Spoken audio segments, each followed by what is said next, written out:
What's up, guys? It's NFL Week 9, and this is your DraftKings NFL Week 9 first look. We're going to go through it all. The matchups, the players, the position groups, everything. We're just going to get a feel for the DraftKings NFL Week 9 slate, get a feel for where we're going this week. I'm excited about Week 9. We're at the halfway point of the season. It's been a spectacular year so far at DFS Army. Guys, if you're subscribed here, I hope you're crushing it. The messages I'm getting, the DMs have been fantastic. Our optimals have won 6 out of the 8 weeks so far in cash game. Like, it's just been a smash year once again. So congrats to everybody who signed up. And if you're not, we want you in here. Promo code Geek, 10% off everything we do at DFS Army. All right, let's get right into this one, guys. And I'm going to go to the matchups to start. And the reason I was excited about this week is look at all the green on the screen. We've got a bunch of games that really can pop. I'm going to focus on those for the most part. So let's get into some of these games that have some pop potential here. Starting with San Francisco at the Giants, 48.5 point total. Dart, let's go, right? 49ers, Giants, 48.5 pointer. This is a game to build around this week, right? Giants are home underdogs. They're getting the disrespect again. We'll see how long that lasts. Next, we got the Falcons at the Patriots. The Patriots have a pretty nice team total, 25.5. Not like a super sexy play or anything. We got to see what's going on with the Falcons quarterback situation. Of course, Cousins' experiment was a fail already. So we'll see what happens this week. That's still unclear. Pay attention there. But the next game on the list, it's a very exciting game. The Bears at the Bengals. The Bears are favored. Oh my God, Flacco, Chase, so many pieces to get excited about. You might get more than one of those. Caleb hasn't been that great, but he gets to go up against the Bengals defense that just turned Justin Fields into the next coming of Michael Vick. That's right. Everybody who plays the Bengals seems to eat, and the Bengals offense can eat. Flacco, 19 targets to Jamar Chase last week alone. 23 targets the week before. This is a game we're going to build around. Excited to build around. More, though. It keeps going. Colts at the Steelers. Okay. Steelers at home. Playing good at home with Aaron Rodgers randomly. And Colts, the hottest team in football. Okay. Colts are slight home favorites, 50-point total. Going to target this game. We're going to build around it. Then we've got the Broncos at the Texans. This is gross. Don't touch it. 39.5-point total. I want nothing to do with that game. Then we got the Chargers at the Titans. Chargers massive favorites. What do you do there, right? You normally want to target a running back. Who could we target? Kamani. Okay. I know where to go on that one. Vikings at the Lions. The Vikings effectively, to me, are a dead offense. I don't even know if JJ McCarthy is going to be back for this game, but JJ McCarthy looked absolutely putrid under center for this team. This is a focus on Lions defense and play Lions running back Jahmyr Gibbs and just fucking, that's it, right? Assume the Vikings will get smashed in this game. And if I'm wrong, I'm wrong. I'll be wrong a lot. Just one more time. But I don't think I am, right? So only the Lions side here, but this is Lions running game for me. Then we got the Panthers at the Packers. Packers also massive favorites. Panthers, who's the quarterback? I don't know. Dalton again? That was not good. So let's see what happens there. But this is a Packers defense spot. Maybe Packers kicker. Maybe Packers running back. Maybe Josh Jacobs. We'll see. Jaguars on the road at the Raiders. Raiders have been so bad. Just levels bad. Even the bad Jaguars are favored against them. That's how crazy this one is. I think we can find some pieces from this game, some fill-in spots. For sure, I think the return of Brock Bowers will happen here. Ashton Janty should be back. So, and going here. So, I guess, we'll pay attention to that one. Saints are rolling in the back, or Tyler Shook now to head on the road to play the Rams. Rams defense, lock button. That's another lock button defense. Chargers, yes. Rams, yes. Lions, yes. Starting to get the picture. Play those defenses. Let's see how much they cost. Packers, yes. Right? That's how we're going. That's how we're doing this. Keep on going. Again, this game garbage. The final game of the week. Chiefs at the Bills. 52.5 point. The second ball. Another build-around game. So the Chiefs are obviously clicking on all cylinders right now. The Bills will be at home in this game. And, Bills at home, this type of matchup, everybody gets excited for it. This is the kind of game that can go either way. One of the versions of the way this game plays out, though, is nasty, nasty offense.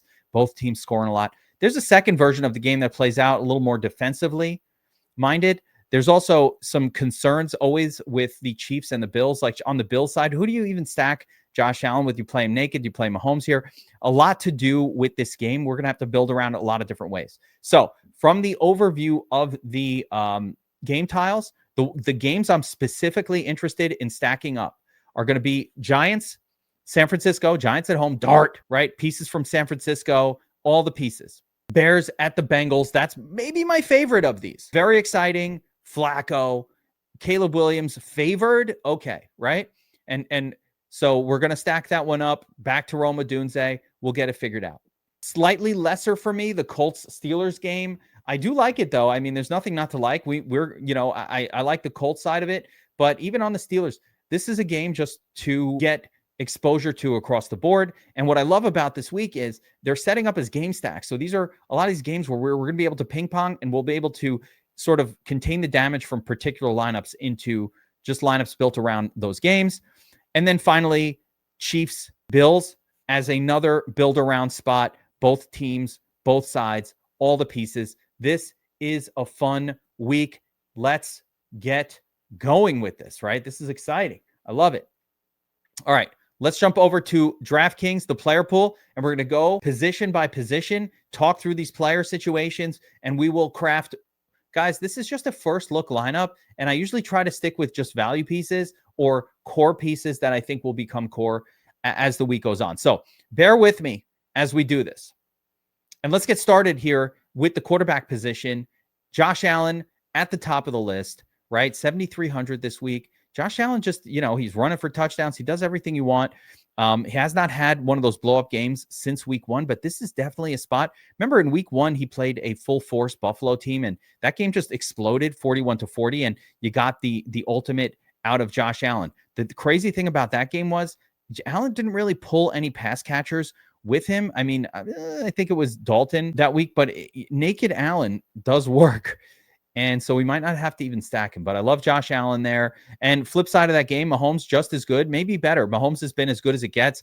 Honestly, Mahomes has probably been the most consistent quarterback in the NFL. They don't really run the football very much in KC. And even when they with Kareem Hunt vulturing all the touchdowns on Monday Night Football, Mahomes still got there with the 25. I don't see any version of this game playing out where Mahomes doesn't have a solid score. So if I'm paying up this week, Mahomes and Josh Allen will be my targets for sure. I'm going to target them above Herbert, probably above May, probably above, definitely above Bo Nix and Stafford and these guys. So for any pay up options on this week, I will be looking at just these two guys. Which do I prefer between Allen and Mahomes? It's probably Josh Allen, just a smidge. But Mahomes is more fun to stack. Josh Allen might be more fun to play standalone. And because of the more fun with the stack component, I might just end up with more Mahomes, like direct Mahomes to Rashee Rice type stacks, maybe even include Taylor Swift's husband in some of those. So we'll see. Herbert, not that exciting to me in this spot. It's not that they're not going to smash the Chargers, but I just don't see the Chargers doing enough to push Herbert. I think this is a running back game.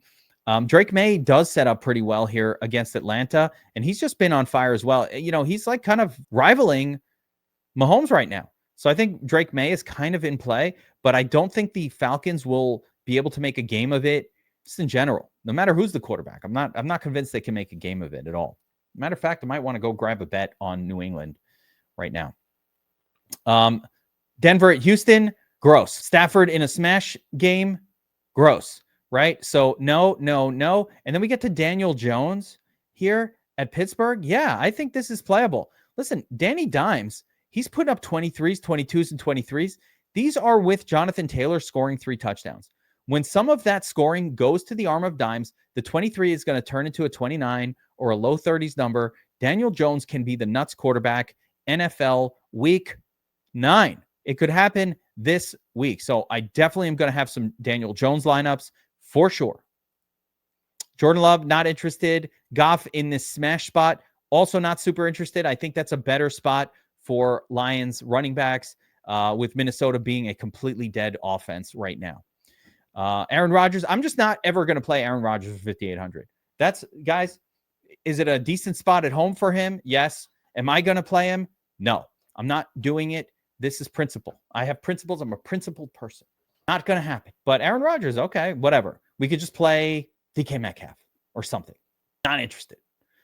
But I am interested in the next few. So we got Caleb Williams in this beautiful matchup against Cincinnati. And then on the flip side, Joe Flacco. Now, between those two, I prefer Joe Flacco because he's fucking Flacco. He likes to sling it. Talk about Flacco. Guys, if you've been watching the show, what have I told you? Flacco is going to go out and sling the rock. I told you that after his first game, his second game, his third game. I don't know if you're listening. Flacco is going to sling it. He's going to be out there just throwing, slinging it. I don't like the Q tag that he had, but in general, Flacco getting you 24s, 25s for 5K. That's all we need. I will be building around Flacco, but we have to have some Caleb lineups as well. We just saw that this Bengals defense is very generous to opposing players in general. I like their vision, and especially with Hendrickson, with their best defensive man either out or he's been injured, got the hip problems, played last week, comes out of the game. That's when the Jets start going nuts. You got to play some Caleb here. Does not seem to be very good, but even so, neither was Fields. Fields not good, right? Oh, Fields sucks. These are NFL quarterbacks. They can pop off at any time, and we've seen it from Caleb. He has it in his skill set to pop off, so we can't ignore it. Do I prefer the Flacco side? Yes. The home team? Yes. But we're going to get Flacco, Caleb, and then just wait for it. Wait for it, right? You know it's coming. Dart. It's Dart. Geek, you told me to play Dart last week. He wasn't in the nuts lineup. He still did pretty good. He got you 20. Not bad as an underdog on the road, right? With a lot of issues at wide receiver. Those problems remain. There are issues at wide receiver for the Giants. They just don't have anyone. But this defense of San Francisco is not that good. They're even less good on the road. They're even less good on the road on the East Coast. So I think Dart can pop in this game. And I think we just got to play him at 5,200 and not worry about it too much. Dart, continuing on. There's really no one here I want to reach down for, but it is noteworthy that Tyler Shook has been named the starting quarterback for this week for the Saints above the Rattlesnake, right? So what does it mean for us? It probably means that we need to avoid chalk Saints players and play Rams defense. Without having looked, without ownerships out, if Olave's chalk again, if Shaheed's chalk again, if Juwan Jennings is getting ownership, no, I am not going to trust a second round rookie quarterback making his first start on the road in a brutal environment to create any sort of positive outcomes for offensive players on that team. So that will be a massive avoid. As far as who I want to plug into the first look right now, it's going to be, I think Dart makes sense, or Flacco. I'm going to plug Flacco in there because I love that game and it's super fun to build around. But again, Dart, very good too. Flacco, these cheap quarterbacks are where, that's one of the areas where I really want to push heavy this week. So it's going to be at the cheap side of it, at the lower cost side. Again, Caleb, Flacco, Dart primarily. And then as we scroll up here, we have our mid guy in Danny Jones and our two super studs, Allen Mahomes, and then the contrarian GPP play here with Drake May. All right, let's shift gears to the running back position. But before we do, I want to remind you, let me know in the comments. Did I miss the quarterback? Is there a quarterback? Are you high on someone else, some other stack this week? Which of my stacks did you like the most? Let me know in the comments, guys. It's going to inform the rest of the week's action here. So I appreciate when you guys give me not just your favorite plays, but tell me why. Tell me what I missed. Love it. All right. Running back position, NFL Week 9. Starting with Jonathan Taylor. Jonathan, 3 touchdown Taylor. Guy just gets tutties. 3 touchdowns, 4 touchdowns, 2. He can't stop scoring touchdowns. Guy's a maniac. Never seen anything like it. Now he gets a slightly less good matchup on the road at Pittsburgh. Can he do it again? Probably, right? I don't know. Who's to say no? I'm not going to say no. Christian McCaffrey for $1,000 less than Taylor. Christian McCaffrey coming off of probably his worst game, definitely his worst game of the season. Don't expect that to continue. The 24s and 25s will be the norm for Christian McCaffrey on this team, especially in this matchup. This is a good spot for CM Sizzles. I have no problem plugging him in, right? Continuing on, Bijan, after the beatdown we got from him last week, and now as a road underdog, I am going to absconsed from that. I'd rather play McCaffrey if I'm paying that price. We go down, though. Jahmyr Gibbs is somebody I'm really interested in, slightly just under the stud zone here. Gibbs is no stranger to putting up monster scores, coming off a 40 burger on his last game. I just like the spot. The Vikings are a dead defense, so I like the idea of pairing Lions defense with Jahmyr Gibbs in some lineups. So I absolutely will be on that this week. So it could be McCaffrey or Gibbs as my primary pay-ups. Can get up to Jonathan Taylor if we can afford it. But I'm going to tell you about some wide receiver talent that I'm trying to pay up for that will make it very difficult, at least to afford more than one of these kind of players. I'm going to plug in Jahmyr Gibbs for now in this spot here because I do want one expensive and one sort of value guy. And so we'll get into that. But Josh Jacobs, also a good spot. Ain't nothing wrong with that. Heavy favorite at home against Carolina. Sure, that could work. James Cook got it done last week. Monster score. This is not as easy of a matchup for him. So, I'm not going to necessarily chase that. But I think James Cook is somebody that will be in my player pool mix. Kyron Williams, again, also a smash spot here. Rams are getting Puka back, but it's just an overall smash spot for a running back. So I think Kyron Williams can be in the mix, although I'm noticing that they are working in Blake Corum a little bit more than I'm comfortable with. Look at these carry numbers, right, over the last few weeks. This was a blowout win. He only got 12 carries, a couple of targets. Another kind of strong win by the Rams, only 13 carries and 2 targets. I don't like that, right? So, or against Baltimore, I mean. So only 13 touches. And then before that, at home against San Francisco, only 14 touches, but all of these wonderful targets. Okay, but that was Puka out, right? So where's the work going? Where's the work going, right? Is it Blake? 12 carry. I don't like this. Now, this was blowout run, so all right, I'll allow it. But the week before, you're getting, some carries for Blake Corum. He's getting snaps. Yes, this was kind of blowout run, so I understand it in week 7, but I just, I need a bigger chunk to feel comfortable going heavy on a player. I'm not really seeing that from Kyron, so I'd rather kind of GPP only that spot. Janty, the Raiders are so bad. It's just holding Janty back. The Raiders are just really bad. Like Janty could pop, and he did it obviously in a game against Chicago, but and I think Jacksonville is kind of like that bad kind of opponent that Janty can pop against as well. So I don't have a problem with it. I don't want to build around it. I think we want to try to get up to McCaffrey or Jacobs there, or if we can't, I think there are some spots down here that we're going to really like. So let me get into some of these pay down options that I like. First of all, Kamani Vidal, 23 carries, a couple targets last week. This guy is pretty much now getting the full run as the RB1 for the Chargers and in a smash spot against one of the worst run defenses in the league in a game where his team is massively favored. Yes, right? Plug him in. Vidal, very playable, even at over 6K. For some reason, like when a backup running back goes over 6K, I'm like, that seems like too much. But I'm fine with it. Kamani, no problem, right? DeAndre Swift, on the other hand, is losing touches right now to Monangai to the point where it's a good matchup, but I'm not loving it. 7 carries for Monangai last week versus, let's see, Swift got, 12? That is not RB1, 11 versus 7. That's unacceptable, especially in a game like this. So where you'd think Swift would be in there more than Monangai, as Monangai does not catch a pass. So I don't like that situation at all. I'm off of Swift. Dobbins, I'm not on that at all. Chase Brown, playable. Chase Brown, very in play. Only 12 carries against the Jets. Not so great in terms of volume. Where's that volume, Chase Brown? I want to see 20 carries. But this could be just more of the same.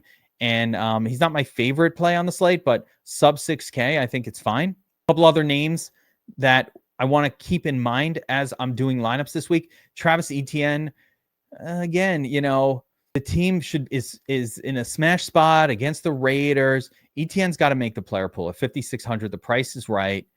I don't have the highest of hopes, but we're trying to, you need an affordable running back in there.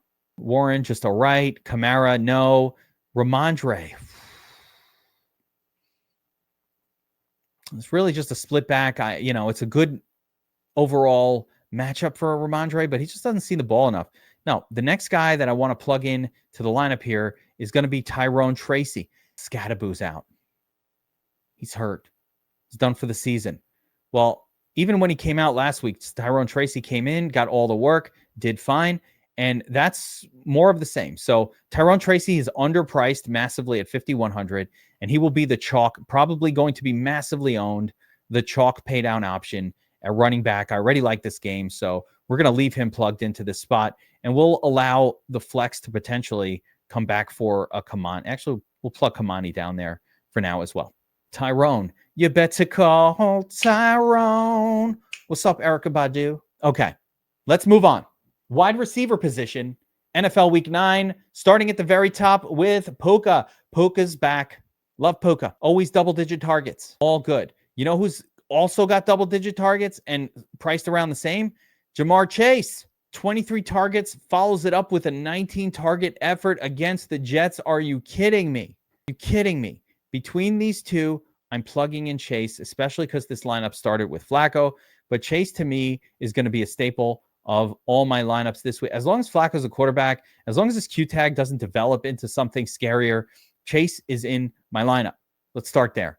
Amon-Ra, no, rather go Chase. Jefferson, literally unplayable. Rashee Rice, yes. Right, so if we can't get up to Jamar Chase, Rashee Rice is in a good spot at 7,600 against the Bills in this high-flying game.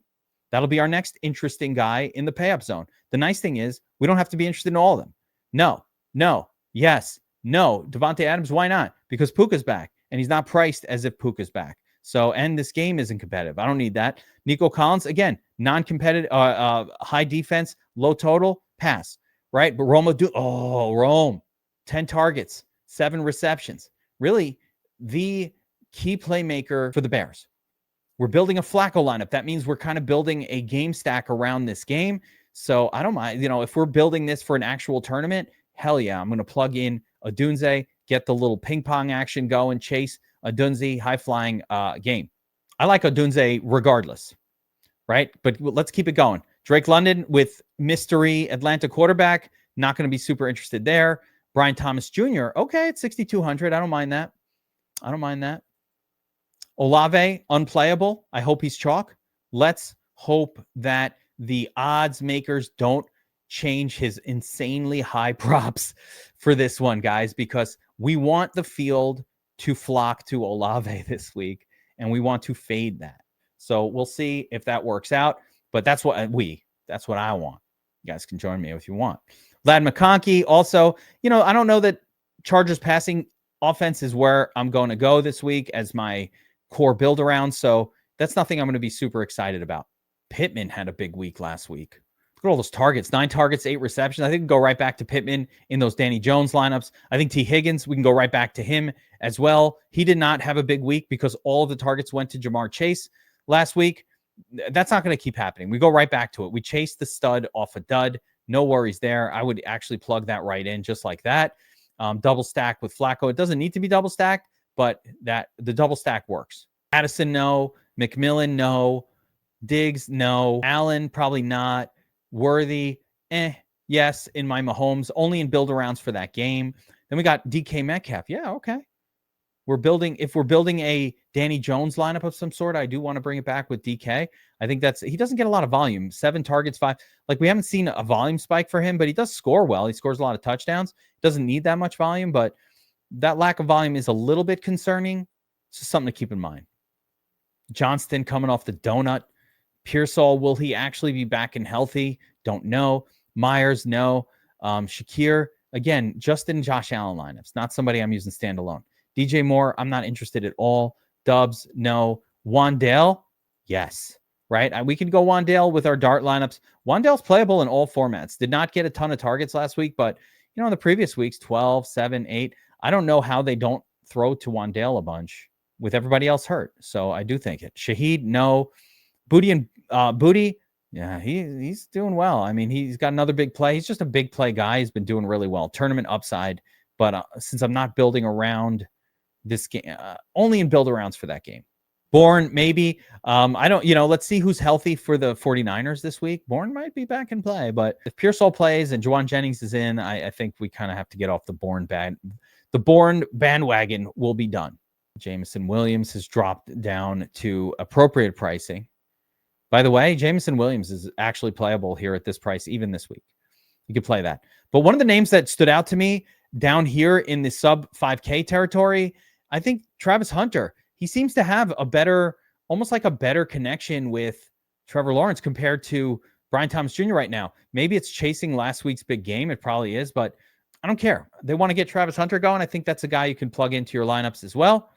In the sub 5K zone, we need some cheapies to make it all work. Let's scroll down and see if anybody else is of interest here. Let's see. Keon Coleman, he will definitely be interested in those Josh Allen lineups, but I mean, he had a pretty Dudley game, only put up a 6 last week. That'll fluctuate with that team. That'll fluctuate significantly from week to week. So Coleman's fine. Let's see what Josh Downs is doing. Yeah, a couple targets here and there, nothing special. Probably not going to get super excited about that, except for maybe in some Danny Jones stacks. I actually think Alec Pierce is probably better than Downs. Like, it's hard to say. Got Hollywood Brown here in this KC Buffalo game. We'll reserve him for build-arounds for that. I think Juwan Jennings at 4,300 is actually a very playable guy in our dart lineups with the comebacks. I just think that price is a little too inexpensive for Juwan Jennings. He's still getting 7 targets. Juwan Jennings is a value play this week for sure. Let's keep going. Slayton, fine with the Giants stuff. I'm not really seeing anyone else that's popping too much for me. So let's move on to the tight end position. Actually, let's go defense, and then we'll figure out our flex and our tight end. Obviously, the lineup we're building here isn't exactly viable. And not that, again, we're not building a lineup, but these are just players that I want to build around this week, but you get the idea. You get the idea, guys. And again, reminder, if you're enjoying this video, make sure to hit that like, subscribe, all that good stuff.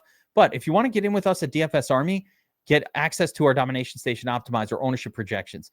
All sports, NBA is going strong right now. We have a full-time team just updating members on injuries, injury alerts, replacements. DFS Army is all about teaching our members how to compete with the pros like pros. So promo code Geek gets you 10% off a DFS Army VIP subscription, which covers all sports. I'd love for you guys to check that out. Now let's get into the team defense position here and find, I guess, the least cheapest viable defense. So Panthers, no. Saints, no way. Vikings, no chance. Titans, nope. Giants, probably not. Raiders, maybe, right? Just because of how bad Jacksonville is sometimes. Falcons, no.